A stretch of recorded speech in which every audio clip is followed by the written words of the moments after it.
अरुणा जी, आपका फ़ोन। वृद्धाश्रम के प्रबंधक मनोहर जी ने कहा। मेरा फ़ोन? अरुणा सोचने लगी, कौन हो सकता है? आज कोई खास दिन है क्या मनोहर जी? अरुणा ने जिज्ञासा से पूछा। हाँ, आज तो आप लोगों का ही दिन है। हमारा दिन, कहकर अरुणा ने मनोहर जी से फ़ोन ले लिया। हेलो, हैप्पी मदर्स डे मम्मा, आवाज़ का स्वर सुनाई दिया। अरुणा एक पल को रिसीवर हाथ में पकड़े स्तब्ध खड़ी रही। उसके मुंह से बोल ही नहीं फूट सके थे, बस आंखें जर-जर बह रही थी, जीहा तालू से चिपक गई थी। क्या हुआ मम्मा, आप ठीक तो हैं ना? मैं आश्रम वालों को हर माह पेमेंट भेज देता हूँ। Okay, take care. और फ़ोन कट गया। रिसीवर पकड़े हुए कुछ पल यूं ही निशब्द बीत गए। हो गई बात। मनोहर जी के कहने पर जी कहकर अरुणा ने फ़ोन रख दिया। बारीक कदमों से चलती हुई वह अपने कमरे में आ गई। क्या हुआ? क्या व्हाइट हाउस से डिनर का निमंत्रण था? मनोरमा, अरुणा की सहेली ने चुटकी वाले अंदाज में कहा। हाँ तो तेरे राम वह लक्ष्मण ने नहीं बुलाया क्या? और बुलाएंगे भी क्यों? वे तो तेरे लिए फूलों का गुलदस्ता लाएंगे, घर में पकवान बनवा कर लाएंगे। अरुणा ने भी मनोरमा को छेड़ने वाले अंदाज में कहा और दोनों ही हंसने लगी। अरुणा और मनोरमा दोनों आश्रम में रहती थी और एक दूसरे की अभिन्न मित्र बन गई थी। एक ही कमरे में दोनों रहती थी। अरुणा 5 वर्षों से इस वृद्धाश्रम में रह रही थी। जब आबास अमेरिका जा रहा था तभी उसने अरुणा को इस आश्रम में पहुंचा दिया था, यह कहकर कि माँ तुम अकेली कहाँ रहोगी, इस आश्रम में तुम्हारे सरीखे बहुत लोग हैं, मन भी लगा रहेगा और उचित अवसर मिलते ही मैं तुम्हें ले जाऊंगा। और फिर वह अपनी पत्नी तथा दोनों बच्चों को लेकर चला गया। तब से अरुणा उस उचित अवसर की प्रतीक्षा कर रही थी जो शायद कभी नहीं आने वाला था। कुछ यही हाल मनोरमा का भी था। वह तगम किस्म की मुंहफट स्त्री थी। बिना सोचे समझे किसी से कुछ भी कह देना उसकी आदत में शामिल था। वह 2 बेटों की माँ थी। दोनों माँ की आंखों के तारे थे। उनका विवाह मनोरमा ने बहुत ठोक बजाकर अपनी पसंद की लड़कियों से कर दिया था, लेकिन जिस गड़े को वह इतना ठोक बजा कर लाई थी वही गड़ा पानी पड़ते ही रिसने लगा। कहने को तो वह 2 बेटों की माँ थी, लेकिन जब वृद्धावस्था आई तो उसका जीवन दयनीय हो गया। घर के जिस आंगन में दोनों बेटों की किलकारियाँ गूंजती थी, हंसी के फुहारे छूटते थे, वही विवाह के कुछ ही वर्षों के बाद घर के 2 टुकड़े करवाकर अलग अलग रह रहे थे। वह अवाक थी, किसके साथ वह रहे, दोनों ही तो उसके अपने थे, किंतु वह केवल यह सोच ही सकती थी। किसी बेटे ने यह नहीं कहा, माँ तुम मेरे साथ रहोगी। वह जानती थी कि बेटे अपनी अपनी पत्नियों के अधीन थे और वही करेंगे जो उनकी पत्नियां कहेगी। वह मौन सब कुछ अपने कक्ष से देखती थी, किंतु कुछ भी कहने की स्थिति में नहीं होती थी। क्या बेटे और बहुएं यह भूल जाते हैं कि कल जब उनकी जीवन संध्या हो रही होगी, जब वे भी असक्त बूढ़े हो जाएंगे, तब उनका भी यही असर हो सकता है। उसे यह भी नहीं पता होता था कि आज किस बेटे के घर से उसके लिए खाना आदि आएगा। कभी कभी तो वह भूखी ही रह जाती थी। माँ का तो बंटवारा हुआ नहीं था, दोनों ही एक दूसरे पर माँ के लिए भोजन उपलब्ध करने की जिम्मेदारी डाल देते थे। मनोरमा को अपनी परवरिश पर बड़ा नाज था। जब भी किसी स्त्री की दुरावस्था को देखती थी यही कहती थी, पालन पोषण में कहीं कमी रह गई होगी, वरना आज ये दिन क्यों देखने पड़ते। किंतु जब स्वयं पर गाज गिरी तब उसे अपनी गलती समझ में आने लगी। दूसरों को अपने बच्चों की नकेल को कसकर पकड़ने की सलाह देने वाली क्या स्वयं भी नकेल को कसकर पकड़ सकी थी? स्वभाव की तेज महिला को किसी का भी थोड़ा तेजी से बोलना बर्दाश्त नहीं था। शायद उसकी इसी तेजी ने या अधिक उपेक्षा रखने की चाहत ने उसे इस कगार पर पहुंचा दिया था। माँ की इस दुरावस्था का बान होते ही उसकी बेटी उसे अपने घर लेकर चली गई। 2 माह तो वहाँ ठीक से बीते, किंतु उसका भी बड़ा पूरा परिवार था। घर में सास ससुर भी थे जिन्हें अब उसकी उपस्थिति अखर रही थी। इस बात को मनोरमा अब अच्छी तरह से समझ रही थी। कहीं उसके कारण बेटी का जीवन अस्त व्यस्त न हो जाए। उसने समय रहते ही वहाँ से भी किनारा कर लिया और चुपचाप इस वृद्धाश्रम में आ गई। उसे पैसों का इतना अभाव नहीं था जितना कि अपनों के स्नेह का। मनोरमा अपने विचारों में मगन थी। अरुणा ने उसे कंधे से झकझोर कर हिला दिया। क्या हुआ? खाने की घंटी सुनाई नहीं दे रही है? चल भोजन कक्ष में, सभी तो आ चुके हैं हम दोनों के सिवा। आज मिश्रानी ने बरवा करेले बनाए हैं और खीर भी बनाई है। आज तो खाने में मज़ा आ जाएगा, अरुणा ने उसे गुदगुदाने वाले लहजे में कहा। किंतु मन्नो तो चुप थी। ना जाने क्यों अरुणा की मनोरमा से इतनी मित्रता हो गई थी, जबकि मनोरमा का रोबीला अंदाज। अखड़ी बोली, किसी को भी पसंद नहीं आती थी, किंतु फिर भी दोनों में अच्छा सामंजस्य था। शायद दोनों का दुख एक ही था। यूँ तो आश्रम में सभी रहने वालों के अपने अपने किसी न किसी प्रकार के दुख थे, किंतु इन दोनों की मित्रता, उनका आपसी सद्भावनापूर्ण व्यवहार उन दोनों को एक सूत्र में पिरोए था। दोनों को अपने घर लौटने की आशा थी। अरुणा कहती, देख मन्नो, जब मुझे मेरा बेटा लेने आएगा तब तू भी मेरे साथ चलेगी। मैं तुझे इस आश्रम में अकेला नहीं छोड़ूंगी। हाँ हाँ, क्यों नहीं, यदि मेरे बेटे मुझे लेने आएंगे तब। मन में सोचती, कभी नहीं आएंगे। आना होता तो अब तक आ ना गए होते। किंतु अरुणा की आशावादी दृष्टि, उसमें भी कहीं ना कहीं आशा की एक लौ जलाए हुए थी कि शायद कभी उनके बेटे को उनकी ज़रूरत महसूस हो। कितनी बरसातें आई, कितने सावन आए, कितनी होली दिवाली आई, पर वे नहीं आए जिनकी प्रतीक्षा थी। हर वर्ष दिवाली पर अरुणा हर वह पटाखे लाती जो जो उसके बच्चों को पसंद थे, पर पटाखे बिना जले ही पड़े रह जाते थे। हर वर्ष की होली बेरंग ही बीत रही थी। कहाँ गए वो अबीर गुलाम, लाल हरे रंग की बड़ी पिचकारियाँ।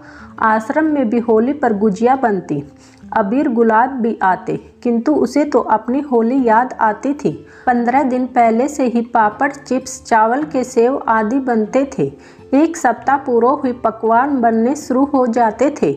मठरिया, काजू वाली दाल मोठ, तिल पूरी, गुजिया, दही पड़े और बिना जाने क्या क्या लोग आते थे। उसके बने पकवानों को खाकर तारीफ़ें करते थे और उसको लगता था कि उसकी मेहनत सफल हो गई। कहाँ गए वो सुनहरे दिन? क्या जीवन संध्या इतनी भी बेरंग हो सकती थी? इसकी तो उसने कभी कल्पना भी नहीं की थी। लेकिन अब तो यही सत्य उन दोनों के सामने मुंह बाए खड़ा था। दोनों ही अपने अपने गम में डूबी रहती थी, परंतु एक दूसरे का साथ नहीं छोड़ती थी। जीवन के इस कड़वे सत्य को स्वीकारने के बाद भी मोह भंग नहीं हुआ था उनका। आशा और आशा, यादें और यादें, यही तो धरोहर थी उन दोनों की। मन्नो, मेरा एक काम करोगी क्या? बोलना, ऐसा कौन सा कार्य बाकी रह गया है जो तुझे करना है? मन्नो ने ठठोली की, लेकिन अरुणा को देखकर सहम गई। वह सुनने में निहार रही थी, जैसे इस दुनिया से बहुत दूर किसी अनजानी दुनिया में विचरण कर रही हो। उसने मन्नो की ठिठोली पर ध्यान नहीं दिया और बोलने लगी, मैंने अपने पोते की बहू के लिए मकरमुख कड़े बनवाए थे। सोचा था उसकी मुंह दिखाई में दूंगी, लेकिन ऐसा लगता है कि उस समय को आने में अभी बहुत देर है और अब तो मेरे पास समय भी नहीं है। सोचती हूँ क्या कभी मेरे जीवन में वह सुअवसर आएगा? शायद नहीं, अब जीवन ही कितना शेष है। कहकर अरुणा सिसक पड़ी। अच्छा अरुणा, एक बात बता, हम माताएं अपने रक्त से अपने बच्चों की शिराओं को सींचती हैं, उन्हें जीवन प्रदान करती हैं, उनके सुख के लिए अपना सब कुछ त्याग करने को तत्पर रहती हैं, सारे रिश्ते नातों से उनका परिचय करवाती हैं। क्या वही बच्चे इतने निर्मोही हो सकते हैं? मन्नो ने कहा। अरुणा भी कुछ न कह सकी। वह केवल उसका हाथ पकड़कर ढाढ़स देती रही। वह कर भी क्या सकती थी? भला एक अंधा दूसरे अंधे को क्या रास्ता दिखा सकता है? उसने मनोरमा को साथ लिया और अपने कमरे में आ गई। एक छोटा सा बॉक्स खोला, जिसमें से नवजात शिशु के लिए छोटा सा लाल रंग का स्वेटर निकाला, टोपी तथा छोटी छोटी जुराबें और एक छोटा सा दूध का गिलास। देख मन्नो, यह मेरे आवास का थोड़ा सा सामान है। मैं जब इन चीज़ों को छूती हूँ तो ऐसा लगता है जैसे छोटा गदगदा सा प्यारा गोल मटोल आवास मेरी गोद में खेल रहा है, बार बार आंचल हटाकर बगल में मुंह मारता है। अभी भी इन सामानों से कच्चे दूध की महक आती है। यही मेरी धनराशि है, कहकर अरुणा बिलख पड़ी। मनोरमा कुछ भी न कह सकी, किंतु विचारों से प्रतिफल वह अपने अतीत में भटक रही थी। जीवन के इस कड़वे सत्य को स्वीकारना ही अब इनकी नीति थी। किंतु मन उस पर कभी किसी का जोर चल पाया है कहीं? बार बार बीते दिनों की ओर ही भागता है। एक संतान के लिए लोग कितने जतन करते हैं, क्या क्या नहीं करते हैं, किंतु क्या दे देती है संतानें उनको, सिवाय अवसाद एकाकीपन के। वे छोड़ देती हैं माता पिता को तिल तिल कर मरने के लिए। यह सब जानते हुए भी हम क्यों इस मरग मरीचिका के पीछे दौड़ते हैं? जब भी दोनों एकांत में होती थी, अरुणा अपने मन की भड़ास निकालती थी, किंतु मनोरमा चुपचाप सब सुनती रहती थी। उसे भी अपने बेटों पर बड़ा गरूर था, किंतु सब मिथ्या निकला। उसकी सोच थोड़ी आध्यात्मिक थी और वह सबको यही सलाह देती थी, किसी से कुछ भी अपेक्षा न रखो, तुम्हारा जो भी कर्तव्य है बस उसका निर्वाह करते रहो। किंतु जीवन की इस संध्या बेला में जब वह एकदम अकेली पड़ गई है, तब उसे समझ में आया कि उपदेश देना कितना आसान है, किंतु जब स्वयं पर पड़ती है तब सत्य पर से पर्दा हट जाता है। थोड़ी देर में ही दोनों सामान्य हो चली थी। शाम का समय हो चुका था। सभी लोग हॉल में उपस्थित थे। मनोरमा और अरुणा ने सबके बाद से प्रवेश किया। प्रबंधक मनोहर जी ने उन्हें घूर कर देखा। दोनों सहम सी गई, क्योंकि वे विलंब से आई थी। आश्रम में मनोहर जी का सभी सम्मान करते थे। यूँ तो वे भी अपनी संतानों की उपेक्षा के शिकार हुए थे, किंतु वे एक पुरुष थे और कर्मठ थे। उन्होंने हार नहीं मानी और इस आश्रम के प्रबंधक बना दिए गए। सभी उनका बहुत सम्मान करते थे। अनुशासनहीनता उन्हें बर्दाश्त नहीं थी। रात का भोजन शुरू हुआ। भोजनों उपरांत सभी स्त्रियां मनोरमा को घेर कर खड़ी हो गई। उन सभी में मनोरमा बहुत लोकप्रिय थी।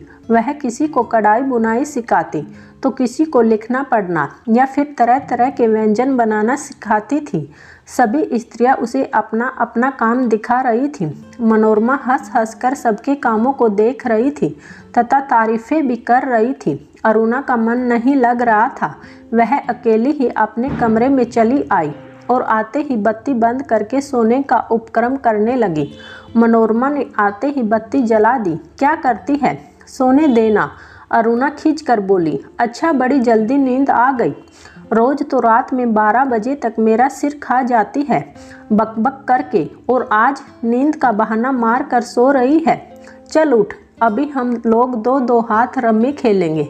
किंतु अरुणा न उठी। चादर के भीतर से उसने अपना मुंह छिपा लिया था।